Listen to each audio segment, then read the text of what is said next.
So you need to be close to certain things like grocery stores. We all need groceries, right? Mhm. And walkable distance to potential employers. Write down your goals, write down how you're going to reach them. What's your most important next step? That's in the journal every morning. Well, I could say that the Miracle Morning is probably the book that has made the most impact on my life. Welcome to the Healthy Investor Podcast with Bob Mastroianni, where you and I will learn from successful real estate investors, entrepreneurs, and other highly driven individuals about their journey and the healthy habits and routines that play an integral part of their growth. Welcome back to the Healthy Investor Podcast. I'm your host, Bob Mastroianni. Today I have with me Maria Zondervan. Maria is a highly accomplished wildlife biologist, CEO, entrepreneur, and philanthropist. After obtaining a master's degree, she embarked on a career as a wildlife biologist, saving endangered species and restoring critical habitats, all while also investing in real estate. Along with her husband, Maria built 2 successful massage envy clinics that employed over 75 people and generate over $2.5 million in business annually. Maria left her biology career after 27 years to focus on securing a financially stable future for her autistic son through commercial real estate investing. She specializes in recession-resistant assets such as affordable housing, long-term holds, and value-add apartments that help investors grow their net worth. Through her company, Blue Viking Capital LLC, Maria helps investors achieve consistent annual returns. Maria is also the founder of Valhalla Villas, a nonprofit organization dedicated to providing housing and independent living services for autistic adults, and we're going to get into that as we move along. Maria, thank you so much for being here today. Thank you so much for having me. Wow, so many questions. I want to unpack a bunch of different things, but before we go, I'm going to put you on the spot a little bit, and I already told you I was going to do it. Can you tell the audience, so you were originally born in Sweden, and you have Viking background in your blood, correct? That's correct. So can you tell the audience your full name? Okay, it's Maria Birgit Linnea Bengtsson Zondervan. I love it. I love it. We'll just say Maria Zondervan for the show. That's great. That's great. So let's jump into, so you had a pretty interesting background, pretty interesting start in wildlife biology. Tell me a little bit about that career, what brought you into that, and maybe some cool little things that you learned. Well, I mean, it's just one of those things I've always been passionate about, right? And of course, it's a natural progression from there to real estate, right? Of course, of course. There's a crystal clear path there. But yeah, no, I just always had a passion for wildlife and the outdoors. Just started as a kid, always tromping around in the woods and camping and that kind of stuff. So wanted to do that. I've always been a person that follows my passion, and that was my passion. So got into that, did a lot of work with endangered species here in Florida, where we got just critters galore, everything that's slithers, flies, crawls, swims, it's all here. And so got to work in some magnificent areas all over the state. Worked with restoring habitat, as you said. We do a lot of prescribed burning, we fight a lot of wildfires, hung out of helicopters, do surveys, just all sorts of great things. So really enjoyed the heck out of that. So yeah, that was just, it was a blast. Actually, it didn't feel like work. Well, that's excellent. That's excellent. I could see the smile on your face that you really enjoyed your time there. And then you opened a few massage envy spas. Are they still in existence? Do they still? Oh, yeah, they're Okay, up and great. going, doing great. They're rolling along. So my husband basically, he manages those. We open them together. He does the day-to-day. Got great management in place there too. But we used real estate basically to fund them originally, and now they produce cash flow that we circulate back into real estate. So that's sort of a nice 360 there, money coming in and out, all due to real estate. And that was real estate that we were investing in alongside with my career. We're just doing that all along the way. Believe it or not, as a wildlife biologist working for the state, you don't make a fortune. So if you want to make sure you have something when it's all said and done, when you retire or something, leave your kids, you got to do some investing on the side. So that's where that came in. So, and are those businesses independently owned and operated, or is that a franchise? Yeah, How's it so go? it's a franchise, so we own them, but of course we have to follow the franchise rules and we pay franchise fees and all that kind of stuff in exchange for the services and the blueprints they give you to run a successful business. Okay, that's excellent. That's excellent. So you move from wildlife biology into business and also investing. And so let's talk about your investing career. So you are your company is Blue Vikings Capital. And what are your investments? What type of properties are you investing in specifically? Yeah, it's all multifamily apartment complexes of one sort of another. I really like affordable housing just because it's also doing something good while you're at it. They're very stable and safe assets, so I like those. Um, we do some other things as well because not everybody wants to invest in the same thing. And then also doing a lot of focus on more longer term holds because I have a special needs child. I know a lot of other people who have special needs children, and they want to be able to put something away that's going to eventually fund their futures, Mm. right? They want to make sure to have something. And if they pass, they don't want it to be something complicated, like a portfolio of a lot of single family homes that somebody has to manage because maybe their child can't do that. And they don't want them to have to reinvest the money all the time because maybe that's not something they're really good at either, or they don't have a guardian set up that can do that on their behalf. So they like for things to be in kind of longer term holds. So doing some focusing on that as well. But yeah, I mean, if you can syndicate it, it's in the multifamily space. I can usually help investors find something that fits their needs. We have people that want to invest in their retirement plans. We can do that. We have people that want short-term stuff. We long-term stuff. We've got it all, but those are kind of the niches that I really like to special in and recession-resistant stuff because we just don't know what's coming up. Okay. So majority of your portfolio and investment is syndication model of investing? Yes. Oh, well, I mean, personally, I have some apartment complexes that I just own, just well, me and my husband own, Sure. that are not syndicated as well. But yes, there's quite a lot of units in the syndication model because it's just a great way to get into this without having to know everything. There's just so much to know if you're going to do this all on your own, right? But you don't have to be a jack of all trades if you get into something passively. And the fact is, the passive investors, they get the majority of the profits, right? We always Yeah. give them first payments and the greatest cut. So where are your investments currently, and what area are you currently looking for investments? Yeah, so I've got properties here in Florida, got properties in the Carolinas, and in Columbus, Ohio.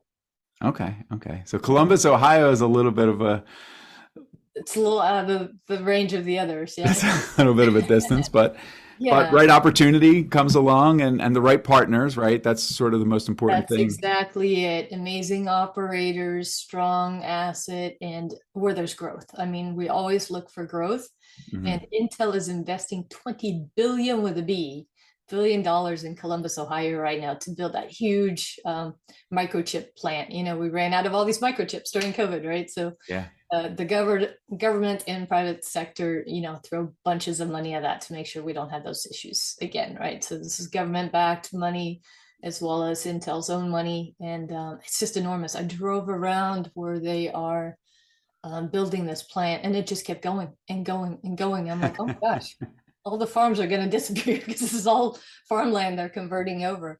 But yeah, I mean, it's enormous. You can't even grasp how large it is.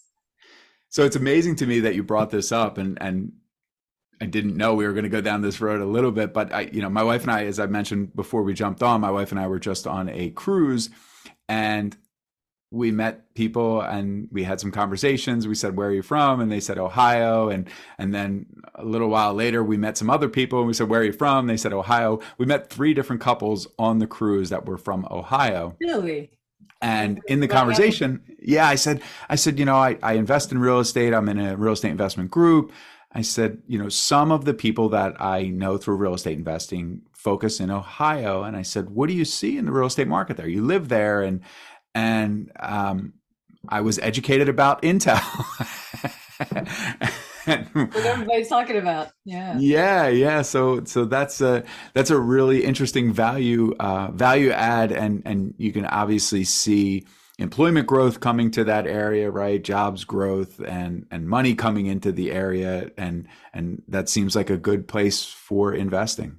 Yeah. So that's the kind of things we look at where there is growth like that, where there's going to be a tremendous need for housing.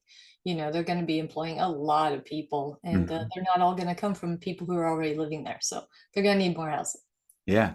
So you focus a lot on affordable housing, and originally I invested in the world of what we refer to as residential, which 1 to 4 unit Right. properties. And I feel like in that marketplace, a lot of people want to stay away from affordable housing. And I don't know if it's necessarily a stigma or if it's a lack of knowledge. And you've taken on affordable housing as your main focus. And maybe you could talk a little bit about what you like about it and maybe some of the advantages that you see in affordable housing. And I guess sort of additionally, are you seeing that there isn't quite as much competition looking at those properties? Well, I think there's a misnomer about what affordable housing is, right? Mm. So if you ask what is affordable housing, well, that's what's affordable to you, right? So it's not, a lot of people are picturing these like D-class assets, really run down stuff, in poor shape, abysmal management. That's not what we're talking about. So there are state and federal grants, millions and millions of dollars that go out to companies to build brand new apartment complexes, brand new, with clubhouses and pools and beautiful properties. And they're considered affordable housing because they are paid for by grants and such. And so the cost to building them is substantially reduced. In exchange, the owners have to um, charge a lower rent than you would if you were building that same asset, not with government money, right? So they restrict what the rental income is, but it is based on market value. So it'll be a certain percentage of the market. So if you're still in a growing market where rent growth is fast, those properties can still make a lot of money. And sometimes you can buy them when they're close to exiting from those restrictions, and you can convert some of the units to market rent. So that can be your value add play without having to do significant construction, Mm. right? And that's one of the hardest things about value add is really predicting what your construction costs are going to be. Like we saw during COVID, they just went, crazy expensive. The expenses just went out, just way above that normal 20% um, X factor, I guess, that you Yeah. have to factor in. I don't know what you call it. I've heard it called things I don't want to say on your podcast. But you always factor in for the unknowns a little bit, but it often doubled in cost, right? So with construction, you often don't know what's going on.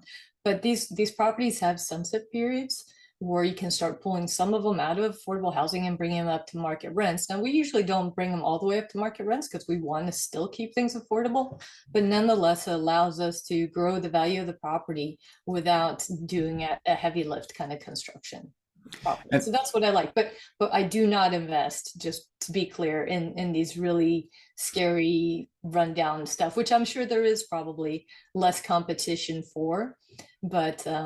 But yeah, they're affordable. And it doesn't always mean that we take Section 8 vouchers and all that kind of stuff. Some people do, some places we might, but it doesn't necessarily mean that. It just means the people living there are making under a certain median income in order to qualify for that housing, but they might be paying for all of it themselves and not be subsidized by the government in any way because we already have reduced rental rates.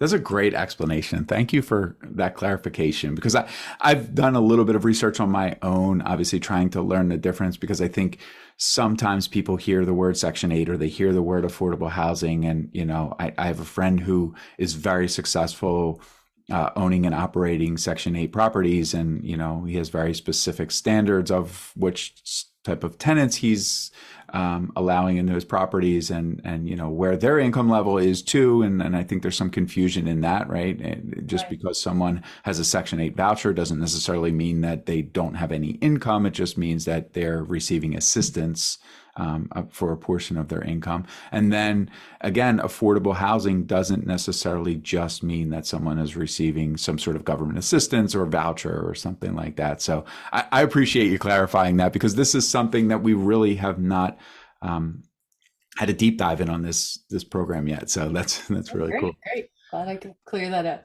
Yeah. So and again, Florida, Carolinas, Ohio is where your main focus is at this point. That's correct. Yeah. Okay. So I want to, before we get into the second segment, I really want to dive into your nonprofit, affordable housing for autistic adults. I know that even just from speaking to you beforehand, that this really plays well into your why, and you mentioned that you have an autistic child. So let's talk a little bit about that. First of all, I think that there is, when we talk about people's understanding, I've met so many people, and doing this podcast has been a really big help with this also, but I've met so many people who are on varying roads to success. And I think one of the most common things that I've learned is that they have some specific habits and routines that help them. And we'll get into that in a moment, but there's also a really strong give back component. And I'd like to get into that a little bit, because I think it's something that really isn't sold enough or really isn't shared enough. So let's talk a little bit about your nonprofit and the why behind it for you. Sure. So it's called Valhalla Villas. So that is based on, the Norse mythology of Valhalla being the Norse heaven, if you will. Basically it comes from, as you mentioned, my son has autism. He's currently 22, so he's now hit adulthood. And I think most special needs parents, we are so wrapped up in the day-to-day, just getting through the day, especially through the school years. That's all about just get them through school, again through this, and then all of a sudden adulthood hits and you're like, holy crap, where'd that come from? What just happened? And what's now? What's next? And then you realize adulthood is the biggest part of their life, right? Like that childhood just goes by and just snap, it's gone. And there is so much support for the children and so very little for the adults. Here, the adults is the biggest part of their lives. And right now, and this is a scary statistic, 1 in every 44 children in the United States is being diagnosed with autism. I mean, wrap your head around that number. Wow. It's just crazy. So the need to help them once they reach adulthood is huge, right? And the main problems they have is social skills, right? They're just really poor in the social skills area. That's the part of their brain that doesn't develop quite as well as other things. I mean, some of them are flat out geniuses when it comes to certain things. There's a child that went to school with my son who could recite pi for hours on end. I think he may have the Guinness Book of World Records or something like that. And he can do just about any kind of math in his head. Now, they're not all geniuses at some levels, but there's certain parts of their brain that just work on overload. They're really strong on some areas, but the social skills are hampered. And that makes it very difficult to get jobs and to keep jobs. Anyone who's worked in any kind of corporate environment knows that the person that moves up the ladder the fastest is not necessarily the smartest person. It's usually the person that has really good social skills. Social skills, yeah. Yeah. They just get along with people and move up that ladder. And they're lacking in that area. So that really makes it hard for them to have good jobs, good, well-paying jobs. So affordable housing becomes very, very important there. They're also very gullible. They can be taken advantage of. So where they live and how they live is important. They need to be in a safe place. And a lot of them don't drive. So you need to be close to certain things like grocery stores. We all need groceries, right? And walkable distance to potential employers. And you're going to need some help to get those jobs, job placements, job counseling, interview, coaching, all of that is very important. And then even though they're not very good with the social skills, they really need and crave that social interaction. And that's something people don't always get, and it's often overlooked. So they need a community that's going to have that socialization kind of built into it, because like over 70% suffer from depression, and the suicide rate is astronomical in this community. So we want to try to address all of those things, not to bring it down or to show. But that's kind of it. So we thought, and I'm talking to all these parents, and my son went to school with all autistic individuals, right? So we got to know these parents. They were all in the same school environment for years and years. So we got really close with them, and everybody sort of had the same fear, like, what happens if I can't take care of my child? What happens if something happens to me, or when something happens to me? Because hopefully your child will outlive you, right? That's the goal in life. And 75% of these kids live with their parents forever. And for some, maybe that's a necessity, but there are a lot that are fairly high functioning and very close to being able to be independent if they just have a little bit of services to help them with some of those independent living skills. So that's what we want to create. We want to create a community that can do that. And we have a couple different models for doing that. One is private funding, one is state funding. And so that's what drives the passion, is that need, and that just knowing that my son's going to need that, and there's so many others like him that need that as well. They create the same independence that everybody else does. Wow. Well, that's really an amazing thing that you're doing. I give you a ton of credit. Your passion and your clarity of your why is ever present as you speak about it. So good for you, and you're really doing good things for people. And I love hearing stories about people who are using their successes, their knowledge, and their skill set in order to give back to others and to create environments where you can add value for others. So very cool.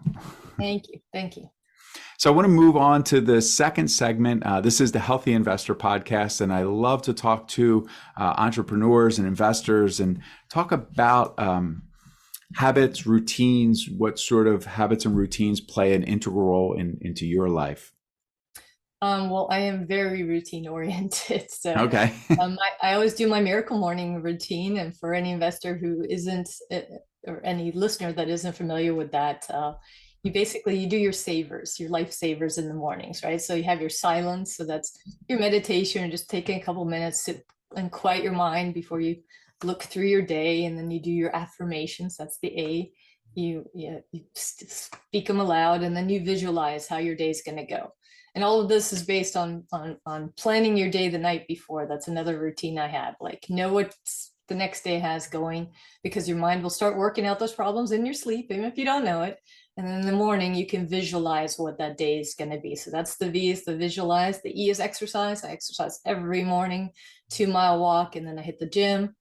Read every day. Now, it doesn't have to be cracking a book. You can listen to a podcast, or you can listen to a book. I do a lot of audiobooks while I'm walking the dogs, do my 2-mile walk in the morning.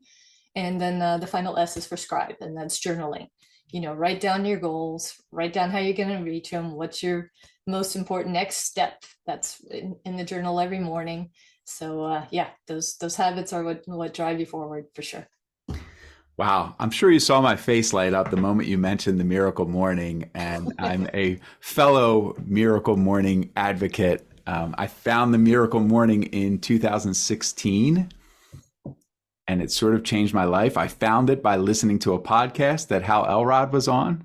Oh, yeah. And as soon as the podcast ended, he spoke about he's the author of the Miracle Morning. He spoke about the book. He spoke about the savers. He went through the entire thing. And I actually listened to the podcast again. And the next day I started my 30-day challenge.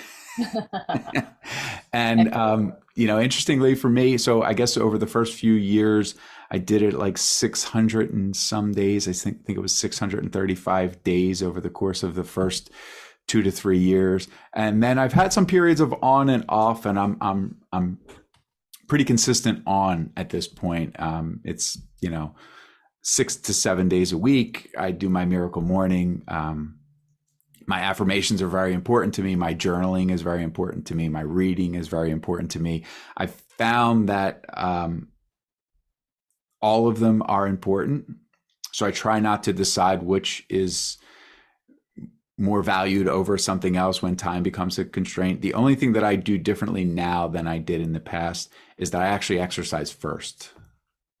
Yeah. And that's just become my habit, because I know that if I don't get up early and get out the door and go to the gym or go to my run or wherever I'm going, if I don't do that first, then sometimes it doesn't happen. So Yeah, I don't think it matters what order you do them in. I think it just matters that you do them.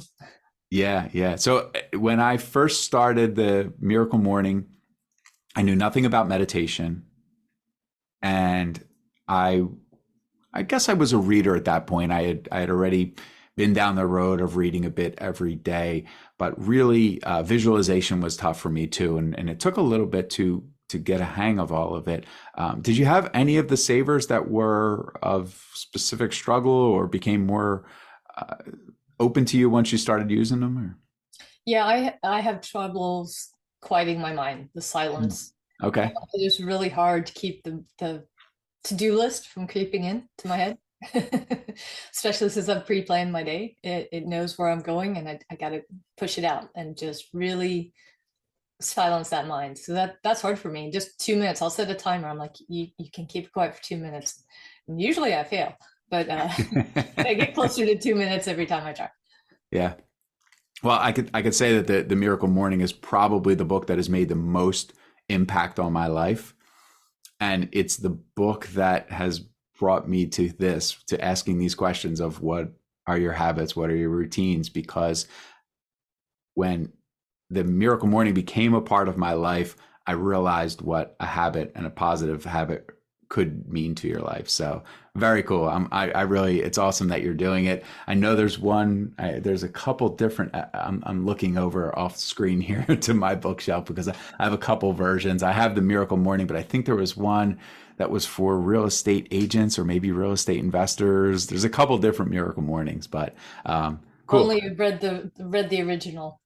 Yes, yes. The original is the best one. And also, a little bit of a quick tip: if you just find a podcast where Hal Elrod explains to you what the Miracle Morning is, you don't even have to read the book. Yeah, he's got a bunch of videos too. Yeah, yeah. Very, very cool.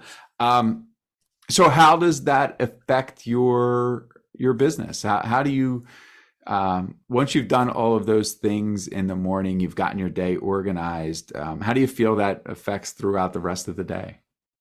It just keeps me on track because it's so easy to start scrolling shiny object syndrome, or something pops up on your email and you're like, oh, I'm going to do that, or oh, I'll just knock that out. And um, when I do those, I have far less productive days. So if I set my sights clear, I said, this is the most important next step in my life. This gets done before anything else gets done. Eat That Frog. If you haven't read that book, there you go. Eat That Frog by Brian Tracy. Uh, Yes. do that big one first. And then everything else just falls into line. And then you start checking off all those simpler things so much faster because they're not a procrastination tool anymore. They're just like, hey, this is the time I have left to get this done. And it starts to fly. And you always underestimate how much time that most important next thing that you have to do is really going to take you. So it's really important to get that done. Otherwise, you'll reach the end of your day and be mad at yourself for not getting that one taken care of. That's great. That's great. Excellent advice. So I want to move on to the third segment, where I ask the same three questions of every guest. So for you, Maria, what is your definition of success? I guess it's not having to worry about the future as much, right? From a financial standpoint, right? We can't control everything in health and everything else, but just to know that you have enough income coming in, even if you don't have your job anymore, just enough passive income coming in that you don't have to go out there working every day to meet your bills. I think that is success once you reach that point. And then success times two is when you have enough of that to also be able to take care of the next generation if they're going to need that. Excellent. Always give back. Look, you go right to give back every time. I love it. So, question number two for someone who is new to investing or even learning to focus on their goals and their path to success. You gave a great book recommendation from the Miracle Morning. Do you have another book recommendation you can give? Yeah, I mean, I mentioned Eat That Frog. That's really about getting over the procrastinations. That's a really short book, really fast read, and it's a great on Audible too. And then I'd say Atomic Habits, since we were talking about habits. I wasn't going to mention that one at first, but conversation kind of led there. So Atomic Habits by James Clear, I believe it is. Yeah, two great books. It's interesting. I'm sort of in the mode now where I read a little bit in the morning, about 10 to 15 minutes a day, but then I drive a lot, and I also am listening to a different book than I'm reading. And in the last 2 months, I listened to Atomic Habits actually for the second time. And then just one day last week, I had a long drive and I listened to Eat That Frog between the ride there and the ride back. So yeah. I love that you mentioned them. Both great books, and they both really fall well into the idea of habit and routine. So before we move on to the final question, I want to thank you for coming on. This has really been a lot of fun. I'm glad to have met you and learn about your story. How can we support you, and how can people reach out to you? Well, if you have givers listening to your show, we would love some donations at valhallavillas.org. That goes to the services that come with it, not so much the housing, but the services, because a lot of times that's not covered by Social Security and other things that special needs people might get. So we would love some of that. And then if you want to see what kind of investment opportunities we have available, check out bluevikingscapital.com. Sorry. And I've got some freebies on there. If anybody is looking to invest for the first time, I have a book that I give away for free. And it's all about how to select your very first property to get into. It's a step-by-step guide, really easy read. And then for people who've been investing for a while, but they want to know like the top 5 things to really look for when they are analyzing properties, there's a guide for that as well. And those are both free. Well, thank you so much. That's so nice of you to offer free resources to the listeners. And definitely everyone should go check out valhallavillas.org and also bluevikingcapital.com. Final question. If you can think back with me to a young Maria around the ages of 10 to 12 years old, knowing what you've learned so far on your journey, what are 3 pieces of advice that you would give to that young Maria, or really any pre-teenage child, to help guide them toward success? Well, I've been trying to instill this in my own kids, one successful, one not so successful, but it's squirrel away a couple of dollars every now and then and learn about compounding interest. If, I actually wrote a chart for my sons. I started an IRA for them when they were in middle school, and said, look what happens if you just put this little amount of money in here every year, and look where you will be. I mean, you cannot not be a millionaire by the time you can cash this out. Like I showed them how, $6,000 is what you can maximize into an IRA currently, I believe. But when they started doing that, and of course they have to do some jobs to earn that money, right? But that turns into $5 million really quickly. But if we start doing that when we're in our 30s and 40s, we have to start with like $250,000 to get to that same place. And that's more money than they'll have to invest in the entire time that they fund it. So learning about just how compound interest works is amazing. Well, excellent. Yeah. So I appreciate all the value that you've given. This has been a lot of fun. And as I said earlier, I'm really glad to have met you. Thank you so much for coming on the show today. And for those of you who are listening, make sure that you reach out to Maria. You can follow her on some of the socials, Maria Zondervan, and again, reach out to bluevikingcapital.com, valhallavillas.org. Thanks so much, and go out there and make it a great day. Thanks so much for joining me on the Healthy Investor Podcast. Check out the show notes for more information about connecting with our guest. If you enjoyed what you heard today, please head on over to iTunes and leave a positive rating and review. It would mean the world to me. I'm grateful for your support, and I wish you an abundance of success on your journey to healthy investments and a healthy life.